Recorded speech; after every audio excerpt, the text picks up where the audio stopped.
오늘은 출애굽기 강의 5번째 시간인데요. 제목이 그가 누구이기에입니다. 오늘 본문에서는 1절과 10절이 대조를 이루고 있습니다. 1절에서는 오늘 본문에서 뭐라고 하냐면은 이스라엘의 하나님 여호와께서 이렇게 말씀하신다. 그렇게 되어 있잖아요. 그러니까 짧게 얘기하면은 여호와께서 이렇게 말씀하신다. 그런데 10절에서는 뭐라고 되어 있냐면은 바로가 이렇게 말한다라고 되어 있어요. 오늘 이것을 중심으로 함께 복음을 나누려고 합니다. 모세와 아론이 하나님께서 보내셔서 애굽 왕 바로에게 가서 말합니다. 이스라엘 하나님 여호와께서 이렇게 말씀하신다. 내 백성을 보내라. 여기에서 보내라라고 하는 단어는 그냥 어디 심부름 보낸다는 듯이 가게 한다 이런 뜻이 아니고, 여기서 보낸다라는 말의 뜻은 애굽 왕의 영향력에서 벗어나게 한다 이런 뜻입니다. 그러니까 자유케 된다라는 거죠. 그러니까 바로는 그렇게 하기를 싫어하는 거예요. 게다가 바로는 하나님을 두려워하는 것이 전혀 없습니다. 그래서 2절에 이렇게 말하는 거예요. 여호와가 누구이기에, 그러니까 그가 누구이기에 내가 그의 목소리를 들어야 되냐. 그 사람 말 듣지 않겠다. 여호와를 나는 알지를 못하니까 이스라엘을 보내라고 하는 말 듣지 않겠다라고 말하는 거예요. 그러니까 내가 여호와를 알지 못한다, 혹은 그가 누구이기에, 여호와가 누구이기에 하는 말은 영어로 얘기하면 이거예요. 여호와 is nothing 이라는 뜻입니다. 그러니까 바로가, 이집트 왕, 애굽 왕 바로가 하나님을 대단히 무시하는 발언을 하는 거예요. 그래서 바로가 이스라엘 백성의 감독들과 기록원들이라고 하는 건 작업반장들을 얘기하는 거예요. 그러니까 작업반장들을 불러서 명령을 합니다. 앞으로는 벽돌 만드는 데 쓰는 짚을 더 이상 공급해 주지 마라. 걔네들이 다 집 구해와서 벽돌 만들게 해라. 그러니까 해야 할 일에 집중하지 못하도록 하는 것에 마음 뺏기지 않도록 더욱 바쁘게 만들어라는 거예요. 그래서 이전처럼 만들어야 하는 벽돌 수요는 그대로 두고 벽돌 만들 때 필요한 재료는 더 이상 공급해 주지 않는 거예요. 백성의 감독들과 작업반장들이 바로가 시킨 대로 이스라엘 백성들에게 말합니다. 바로가 이렇게 말씀하신다라고 하면서요. 그리고 바로의 감독들이 이스라엘 자손의 작업반장들을 때리는 거예요. 왜 이전처럼 벽돌 수요 맞추지 못하느냐, 그렇게 하면서요. 바로의 의도가 무엇이겠습니까? 세상의 왕 바로의 의도가 뭐겠어요? 그가 목표로 하는 것은 바로 9절입니다. 이스라엘 백성들로 하여금 그들로 거짓말을 듣지 않게 하라. 그러니까 이스라엘 백성들이 모세와 아론의 말을 듣지 못하게 하는 거예요. 그렇게 함으로써 그들을 바로에게 보내신 하나님의 말씀을 듣지 않게 하는 것입니다. 그러니까 모세와 아론을 통해서 말씀하시는 그 하나님, 그분의 말씀을 거짓말이라고 치부해 버리는 거예요. 그래서 오늘 본문은 1절과 10절이 강력하게 대조를 이루는 것입니다. 참 왕이신 하나님과 세상의 왕인 바로의 말을 대조시키는 거예요. 하나는 자신의 백성을 지극히 사랑하셔서 자유를 주시려는 하나님이고, 다른 한 왕은 사람들에게서 자유를 빼앗고 억압하고 그들을 자신의 목적에 이용하려는 세상 왕 바로를 보여주는 거예요. 그런데 하나님의 백성들이 좋은 왕이신 하나님을 섬기려고 하면은 세상의 반대에 직면하게 된다라는 것이 오늘 본문 5장 말씀인 것입니다. 그런데 이전보다 더욱더 심한 박해와 핍박을 받게 되는 거예요. 그래서 21절에 보면 작업반장들이 이렇게 얘기합니다. 너희가 우리를 바로의 눈과 그의 신하의 눈에 미운 것이 되게 하고 그들의 손에 칼을 주어서 우리를 죽이게 하는도다. 이전보다 훨씬 심하게 핍박이 나타난다라는 것을 말하는 거예요. 그런데 대단히 안타까운 것은 뭐냐면 하나님의 말씀은 철저하게 지금 무시를 당하고 있잖아요. 바로에게서, 그리고 이스라엘 백성들에게서. 그런데 바로의 말은 바로 시행이 되고 있습니다. 그래서 세상 왕이 하나님보다 더 힘이 있는 것처럼 이스라엘 백성들이 생각하게 되는 거예요. 그래서 이스라엘의 지도자들조차 모세와 아론을 통한 하나님의 말씀을 들으려고 하지 않는 거예요. 게다가 그들이 모세와 아론을 저주하는 겁니다.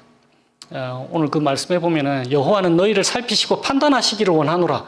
이 말을 세 번역에는 이렇게 번역을 해놨어요. 여호와께서 당신들을 내려다 보시고 벌을 내리시면 좋겠소. 하나님이 보내서 왔는데 오히려 하나님이 모세와 아론에게 벌을 내리면 좋겠다고 말을 하는 거예요. 그래서 모세가 하나님께 돌아와서 호소를 합니다. 22에서 23절에 보면은 주님, 어찌하여서 이 백성이 학대를 당하도록 놔두십니까? 그리고 왜 저를 보내셨습니까? 그런데도 주님께서 주님의 백성을 구하실 생각을 전혀 하고 계시질 않습니다. 라고 호소를 하는 거예요. 그런데 여기에서 모세가 기억해야 할 사실이 하나가 있습니다. 하나님께서 모세에게 이미 말씀하셨더랬잖아요. 출애굽기 3장에 뭐라고 말씀하셨어요? 지금 오늘 5장인데 3장에 하나님께서 이미 모세를 부르실 때 말씀하셨어요. 내가 아노니, 하나님이 모세에게 말씀하시는 거예요. 내가 아노니 강한 손으로 내가 치기 전에는 애굽 왕이 너희를 가도록 허락하지 않을 거다. 내가 내 손을 들어서 애굽 중에 여러 가지 이적으로 그 나라를 친 후에야 그때야 비로소 애굽 왕이 너희를 내보낼 것이다. 그리고 4장에서도 한 번 더 말씀하셨어요. 내가 모세 너의 손에 준 이적을 바로 앞에서 다 행하라. 그러나 하나님께서 말씀하시는 거예요. 그러나 그가 백성을 보내주지 않을 것이다. 이미 하나님께서 모세에게 말씀을 하셨더랬어요. 그러니까 모세도 바로의 반대 그리고 이스라엘 작업 반장들의 반대 때문에 지금 너무 당황해하고 있는 거예요. 모세 역시 하나님께서 그에게 이미 하신 말씀에 하나님의 말씀에 좀 더 귀를 기울일 필요가 있었습니다. 하나님이 뭐라고 하셨더라? 라고 말이에요. 오늘 사는 우리는 어떻습니까? 우리는 누구의 말에 귀를 기울이면서 살고 있습니까? 세상은 우리가 하나님의 말씀에 귀를 기울이지 못하도록 하는 모든 다양한 방법을 다 사용할 거예요. 그리고 세상의 논리가 세상에서 배운 그 논리들이 하나님의 말씀보다 더 힘 있는 것처럼 생각하도록 우리를 유혹할 것입니다. 그것이 세상 왕이 의도하는 것이고 세상 왕이 목표로 하는 것입니다. 그리고 그 방법은 대단히 다양합니다. 어떤 경우에는 경제를 통해서 우리에게 유혹을 하고 문화를 통해서 그리고 정치를 통해서 우리를 세상의 말을 듣도록 그렇게 방법을 다양하게 써서 우리를 유혹하는 거예요. 경제를 한번 보십시다. 경제에서 말하는 세상의 논리가 무엇입니까? 돈이 최고다라는 거잖아요. 잘 먹고 풍요로움을 누리는 것, 그것이 가장 중요하다라고 말하잖아요. 그런데 하나님은 뭐라고 말씀하십니까? 마태복음 6장입니다. 한 사람이 두 주인을 절대 섬기지 못한다. 한 사람이 하나님과 재물을 겸하여 섬기지 못한다. 디모데전서에도 이렇게 되어 있습니다. 돈을 사랑함이 일만 악의 뿌리가 된다. 일만 악의 뿌리가 된다라고 말씀하셨잖아요. 문화는 어떻습니까? 우리의 소비 문화. 그러니까 그 여러 가지 문화 중에 미국에서 살고 있으니까 우리는 소비 문화에 노출되기가 너무너무 쉽습니다. 사람의 가치를 어떻게 우리는 결정하도록 교육을 받고 자라나냐면은 사람의 가치를 외모와 명품을 누리는 것에 두게 되는 거예요. 외모가 최고다. 그러니까 예쁘게 가꿔라. 너 자신을 위해서 재물을 써야 한다. 굶주리고 헐벗은 사람들은 그들 잘못이다. 죄책감 느끼지 않을 정도로만 너가 가진 돈 조금 떼어서 나눠줘라. 내게 불편함을 끼치지 않을 정도로만 껌값 정도로만 그들 도와줘도 된다라고 우리에게 가르치고 있는 거예요. 왜? 네가 소중하니까. 그런데 하나님은 뭐라고 말씀하십니까? 네 이웃을 네 몸같이 사랑하라 하셨잖아요. 네 이웃을 사랑하는데 어떻게 사랑하냐면은 네가 네 몸 가꾸듯이 네가 네 몸 위하듯이 사랑하라라고 가르쳐 주셨잖아요. 그리고 베드로 전서에서도 말씀하십니다. 여러분은 머리를 꾸미며 금붙이를 달거나 옷을 차려입거나 하여 거치장을 하지 말고 속 사람을 단장하도록 하십시오. 그것이 하나님께서 보시기에 값진 것입니다. 그렇게 말씀하고 계시잖아요. 잠언에서도 마찬가지입니다. 고운 것도 거짓되고 아름다운 것도 헛되나 오직 여호와를 경외하는 여자는 칭찬을 받을 것이라. 그것이 하나님께서 우리에게 가르쳐 주시는 말씀인 거예요. 답답한 정치는 어떻습니까? 한국이나 미국이나 기독교가 정치의 도구가 되어 있잖아요. 그렇지 않습니까? 그리스도인들은 마땅히 정치인들의 구호가 하나님께서 말씀하시는 것과 일맥상통하는지를 늘 점검해야 됩니다. 그들의 구호가 정의와 사랑 둘 다를 담아내고 있는지 그걸 되물어야 되는 거잖아요. 정치인들의 구호가 하나님과 이웃을 사랑하게 하는지 우리는 우리의 모든 시간을 예배 시간조차도 마찬가지예요. 우리는 우리의 모든 시간을 세상에서 보내고 있잖아요. 아무도 산속에서 혼자 살면서 세상과 단절된 삶을 사는 사람이 없습니다. 그래서 우리는 다 같이 세상이 가르쳐주는 가치관을 갖게 되어 있는 거예요. 그래서 우리는 이렇게 되물어야 되는 거예요. 사실은 세상? 그가 누구이기에? 라고 말이에요. 하나님은 뭐라고 말씀하시나? 라고 이렇게 되물어야 되는 것입니다. 그래서 세상에서 배운 것을 잊어버릴 뿐 아니라 그것을 배운 것을 성경적인 사고로 전환해야 될 그 과정이 필요한 것입니다. 왜냐하면 세상은 하나님을 향하여서 이렇게 말하고 있기 때문입니다. 그가 누구이기에? 그가 누구이기에 내가 그의 말을 들어야 하나? 라고 되묻는 거예요. 세상이. 나는 그를 알지 못하니 내가 그의 말 듣지 않겠다라고 말입니다. 왜 세상이 오늘 본문에 나온 것처럼 바로가 우리의 하나님을 그토록 무시하고 있을까요? 왜냐하면 세상 사람들은 하나님도 그들이 알고 있는 세상 다른 신들과 다를 바가 없다고 생각하기 때문에 그런 거예요. 그들이 섬기는 세상 신을 별거 아니라고 생각하기 때문에 우리의 하나님을 별거 아닌 신으로 생각하게 되어 있는 것입니다. 그래서 성경이 말하는 유일신, 하나님도 별거 아니라고 생각하는 거예요. 가짜 신들밖에 알지 못하니까 진짜 신도 별거 아니라고 생각하는 거예요. 그래서 세상은 하나님의 말씀이 거짓말이다라고 말하는 것입니다. 실상은 하나님의 말씀이 참이고 세상의 말이 거짓인데 말입니다. 그러니까 오히려 우리가 세상을 향해서 세상 그가 누구이기에? 라고 되물어야 하는 거예요. 그럼에도 왜 우리는 자꾸 세상이 말하는 것에 더 귀를 기울이게 되는 걸까요? 세상에 빠져 있어서 하나님을 알지 못하기 때문입니다. 2절에서 바로가 뭐라고 말합니까? 여호와가 누구이기에 내가 그의 목소리를 들어야 하느냐? 나는 여호와를 알지 못하니 그의 말을 듣지 않겠노라 라고 말합니다.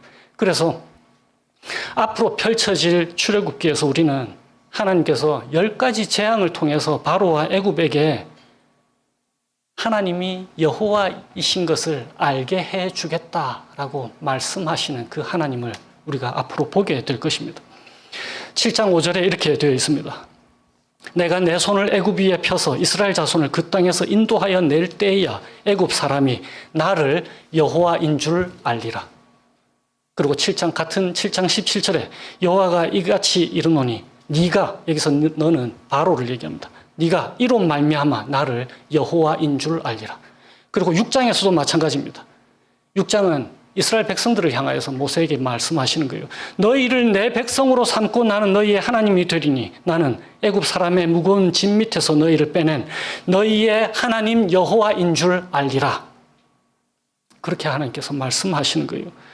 그런데 그렇게 되는 과정 중에 하나님은 모세에게 말씀하시는 것이 한 가지가 있습니다. 세상에 반대가 있을 것이다 라는 거예요.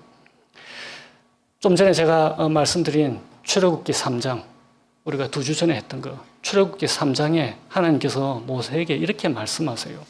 내가 아노니. 하나님이 아시면서 말씀하시는 거예요. 내가 아노니 강한 손으로 치기 전에는 애굽 왕이 너희를 보내주지 않을 것이다 라고 말이에요. 모세는 이 말씀을 기억해야 할 필요가 있었습니다. 하나님을 따르다가 낙심하지 않기 위해서 말이에요. 이전보다 상황이 더 나빠질 수 있습니다. 하나님을 따르다 보면은. 모세는 그것을 기억해야 될 필요가 있었습니다. 그래서 낙심해서 하나님께 돌아와서 호소하는 모세에게 하나님께서 3장에서 그리고 4장에서 하셨던 이 말씀을 6장 1절에서 다시 말씀해 주시는 거예요. 6장 1절에 이렇게 되어 있습니다. 여호와께서 모세에게 이르시되 이제 내가 바로에게 하는 일을 네가 보리라. 강한 손으로 말미암아 바로가 그들을 보내리라. 강한 손으로 말미암아 바로가 그들을 그의 땅에서 쫓아내리라. 하나님께서 모세에게 다시금 확인해 주시는 거예요. 그렇게 하심으로써 모세가 조금 더 견뎌낼 수 있도록 격려해 주시는 것입니다. 세상에서 하나님의 말씀이 힘을 잃은 것 같아도 하나님이 반드시 그의 백성들 지켜주시고 건져내 주신다라는 것을 재확인시켜 주시는 거예요.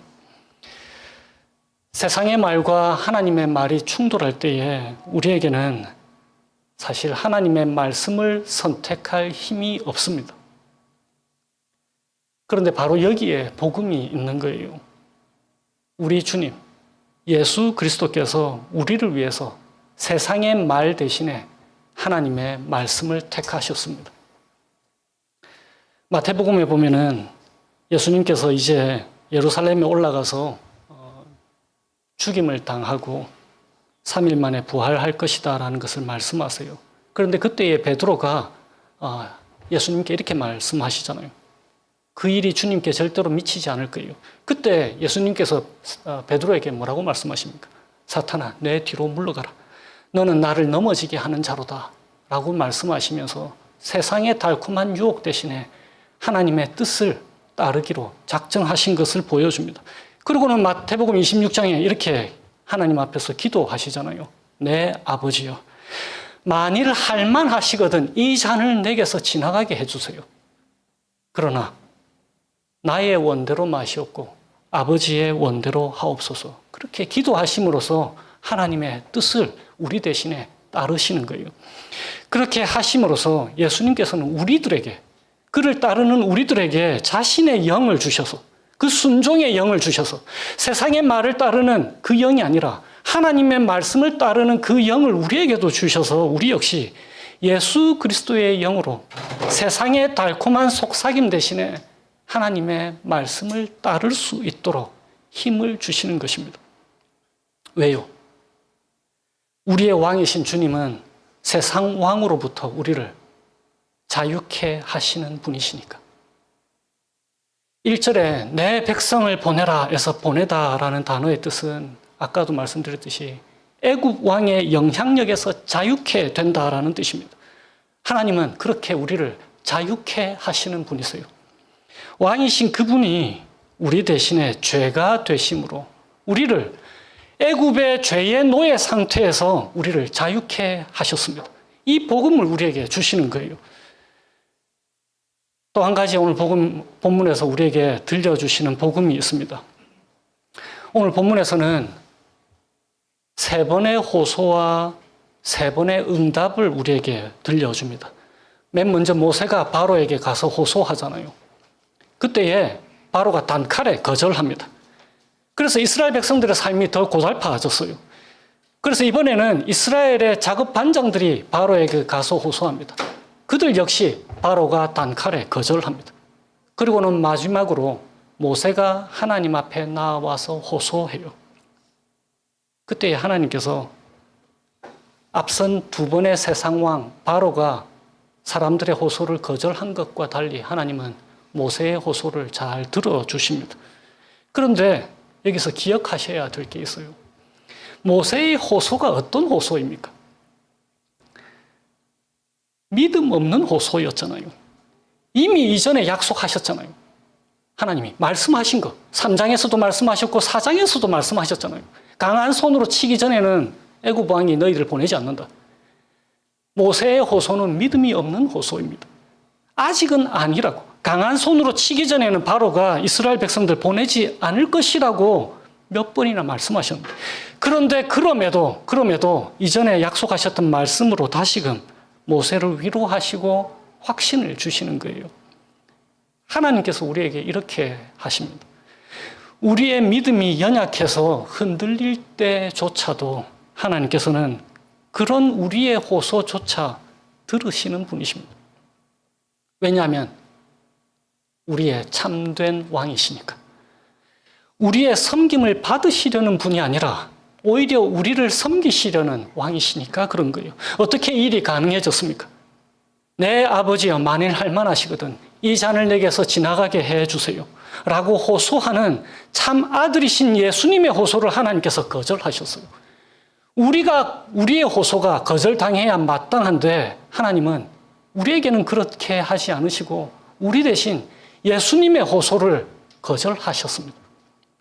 그래서 십자가에서 우리가 받아야 할 심판을 우리 주 예수 그리스도께서 대신 담당하심으로써 하나님께서 우리의 호소를 영원토록 들으실 수 있게 되신 거예요. 우리의 어떠함과 상관없이 그렇게 된 것입니다. 오직 하나님께서 예수 그리스도 안에서 성령을 통하여서 우리를 위하여서 행하신 것 때문에 우리의 어떠함과 상관없이 하나님께서 우리의 호소를 들으시는 거예요. 그가 누구이기에? 라고 묻는 우리에게 하나님께서 말씀하십니다. 우리를 자유케 하시는 하나님이라고 말입니다. 그리고 그분이 우리의 진정한 왕이라고 말씀하시는 거예요. 단지 우리에게 말씀하실 뿐만 아니라 1절에서 단지 우리에게 말씀하시는 분일 뿐만 아니라 하나님께서는 6장 1절에서처럼 우리의 호소를 들으시는, 우리의 말을 들으시는 왕이시다라는 거예요. 이 하나님이 우리와 함께 계십니다. 그러므로 이 하나님의 은혜 안에서 한 주를 주님과 동행하시면서 살아가시게 되시기를 주님의 이름으로 축원드립니다. 기도하시겠습니다. 오늘은 제가 잠언 3장으로 기도하겠습니다. 주님, 저희들이 인자와 진리를 저버리지 말고 그것을 목에 걸고 다니게 도와주세요. 저희의 마음속 깊이 새겨주세요. 저희들의 마음을 다하여 주님을 의뢰하고 저희 자신들의 명철을 의지하지 않도록 도와주세요. 저희가 하는 모든 일에서 주님을 인정하도록 이끌어주세요. 그래서 주님께서 저희들이 가는 길을 곧게 하시고 인도하시는 것을 알게 하여 주세요. 세상의 말에 귀를 기울임으로 스스로 지혜롭다고 여기지 말고 오직 주님을 경외하며 주님의 말씀에 귀를 기울이게 도와주세요. 예수님의 이름으로 기도합니다. 아멘.